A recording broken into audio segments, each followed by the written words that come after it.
A desire that you don't believe doesn't feel so good. You are vibrational beings, you know, far more vibrational than anything else. You are so good at interpreting your vibration, you don't sometimes even realize that you are vibration. But you are more electrical beings than you are the flesh, blood, and bone beings that you pinch and see. The universe is vibrational. Everything is vibrational. All communication is vibrational. These words are scanty communication in comparison with the vibrational communication that is taking place at all times. The universe responds to you. Your source is aware of you. And as you be in this moment, and as you offer vibration in this moment, your offering aligns with your source fully or not so much. And the way you feel is all about that. So the premise, in order to understand deliberate creation or how to artfully allow, the premise that you must at least attempt to align with is that there is only a stream of well-being. It is the only source that flows. It is a stream of perpetual, expanding well-being. It is the stream of your source. It is the stream of your now. It is the stream of your future. It is clarity. It is abundance of all things you consider to be good. It is well-being. It is the stream of pure positive energy. And it flows at all times. Now, depending upon what you are giving your attention to, you may be allowing it or not allowing it. The more you allow it, the better you feel. The less you allow it, the worse you feel. So it is important for you to begin with that premise, because if you are not understanding that there is a source that flows, and if you are not coming into conscious awareness of your guidance that lets you know about your relationship with this stream, then you'll be all over the place. You won't know which way you're going. It is important to understand where you are in relationship to where you are going in order to feel your guidance that lets you know if you're headed in the right direction. Last night, Jerry and Esther pushed the buttons on their Magellan, a navigational system that often gives them guidance. Now, Magellan is very interesting. Magellan is a contraption that has been installed in their vehicle. There are satellites in the sky, an antenna on the roof of their vehicles, and the satellites triangulate in order to determine where they are.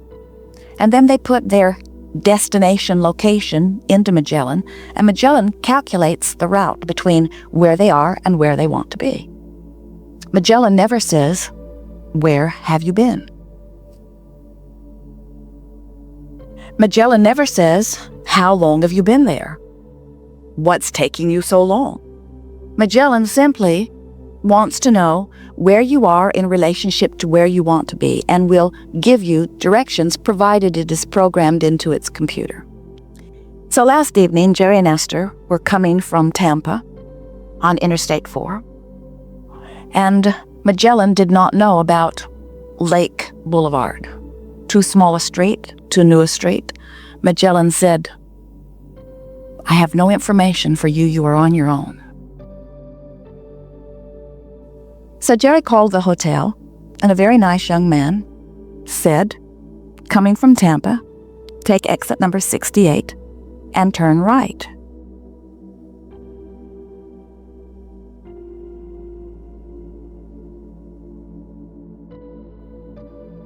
And Jerry began to realize that 26,000 miles was a long way around this earth.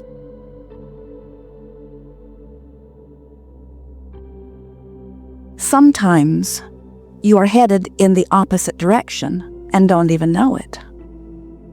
And you cannot easily get to where you want to be when you are pointed in the opposite direction. You have within you a guidance system that will always let you know when you are facing in the direction of that which you're wanting. And that guidance system is your emotional guidance system. But before your emotional guidance system can let you know if you are faced in the right direction, you have to be aware of where you are, and you have to be aware of where you want to be in order to feel the emotional sensation of relief each time you move in the direction of that which you are wanting.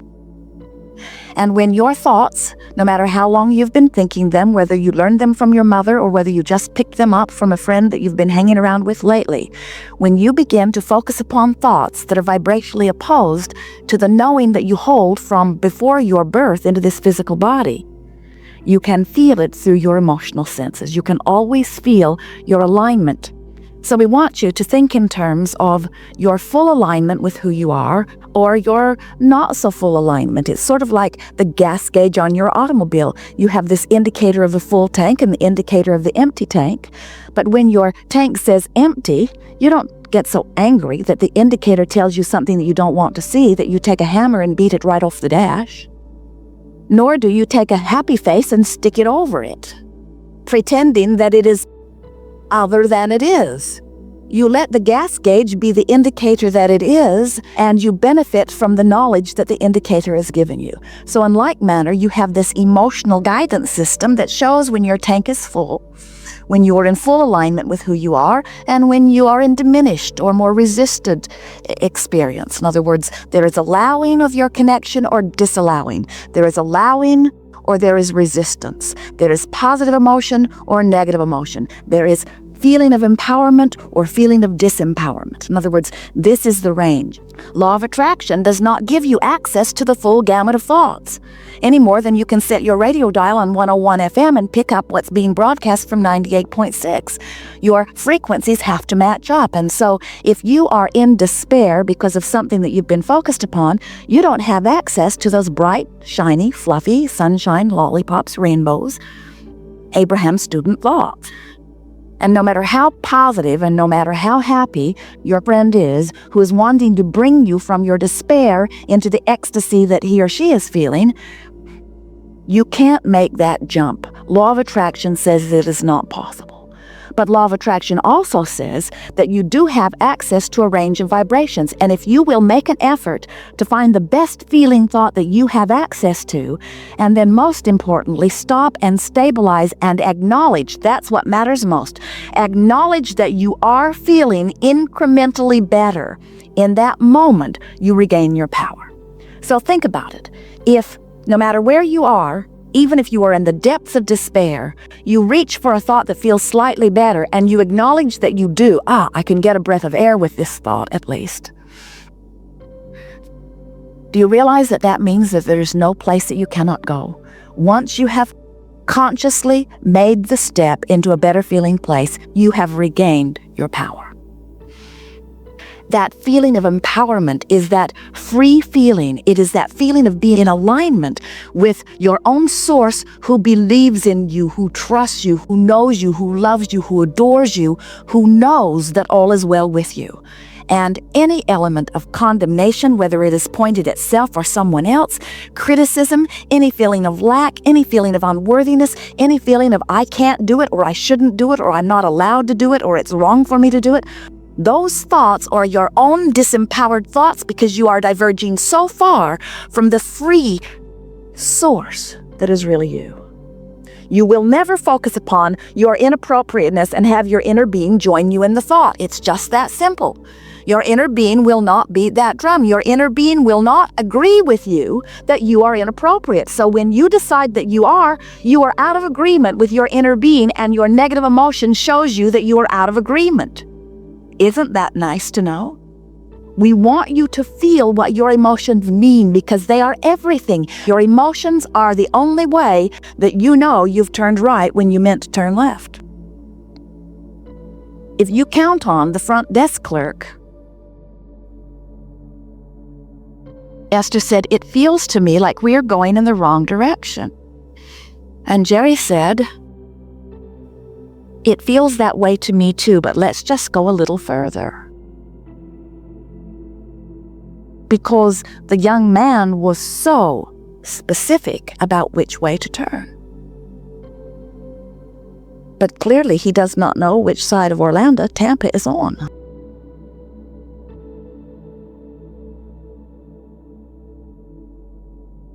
Whenever you are including someone else in your mix, you always have the experience of whatever they are about mixing in with it. So when you ask guidance from someone who is outside of you, whether it is government or religion or parent or even friend, there is often confusion about the only two factors that matter, where you are and where you want to be. So, now let's think in terms of this guidance system. Let's call it an emotional guidance scale. And at the extreme connected end is the feeling of empowerment, freedom. And at the other end is the feeling of disempowerment, despair, grief. Most of you weigh in on this vibrational emotional scale somewhere around overwhelmment or frustration. In other words, most of you, most of the time, are not down here in the depths of despair, although there are things that can take you temporarily there. But most of you, we like to call it your set point. In other words, the place that you usually are, the place that you go easily, the place that you go without even working too hard to get there.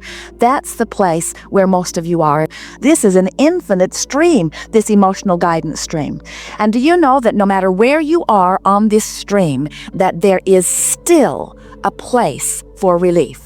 Even in the upper registries of pure positive energy that you would call ecstasy, there is still yet a further thought that you could reach for that would even give you a sensation of relief from that feeling of ecstasy. And the reason that we are putting it to you in those terms is because we want you to think in terms of allowing the stream or not allowing the stream. We want you to realize that every single thing that you think is wrong with your experience or anyone else's is only because they are holding thoughts that are holding them in resistance. So releasing resistance is the name of the game. We call it the art of allowing, but it is the practice of releasing resistance. And when you release resistance, there is always relief. Now, you'll notice it more if you are really depressed. Because when you're really depressed and you can't breathe at all, there is a big sensation of relief when you can breathe again. But there is a sensation of relief in every resistant thought as you release it. Now, of course, you can't release a thought without reclaiming another, so that's why we're talking about reaching for the thought that feels better. So as you reach for the thought that feels better, you automatically release the thought that does not feel so good, and your feeling of emotional improvement is your key. Good. Now you know everything that is important. There is nothing more important than knowing where you are in relationship to where you want to be. As Jerry and Esther travel a great deal, there was a period of time when they were moving back and forth between Phoenix and San Diego. And halfway between Phoenix and San Diego is Yuma, Arizona.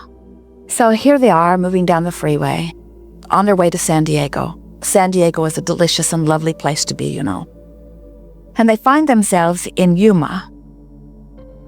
They do not have an emotional meltdown. We're in Yuma. We want to be in San Diego. We're in Yuma. Instead, they just keep pointed towards San Diego, knowing that they will get to San Diego. And the reason that there is no emotional upheaval is because in this distance of 400 miles, given the automobiles that they own and their knowledge of miles and speed and distance, it is a quantifiable range, the range between where they are and where they want to be. And so even though much of the trip across the desert is not as delicious as the time they will spend in San Diego, they don't worry about the time that they're not exactly where they want to be. We want you to begin to feel that relative to every desire that you hold. We want you to realize that as you are making your trip from where you are to where you want to be, that there is pleasure to be had even before you are where you think you want to be. We also want to soften your journey by reminding you that there's never an end to where you are wanting to be, because as soon as you get to where you are wanting to be, the variety is going to inspire within you a new desire. So let's put it this way. You are always on the move. You are always on your way to something more.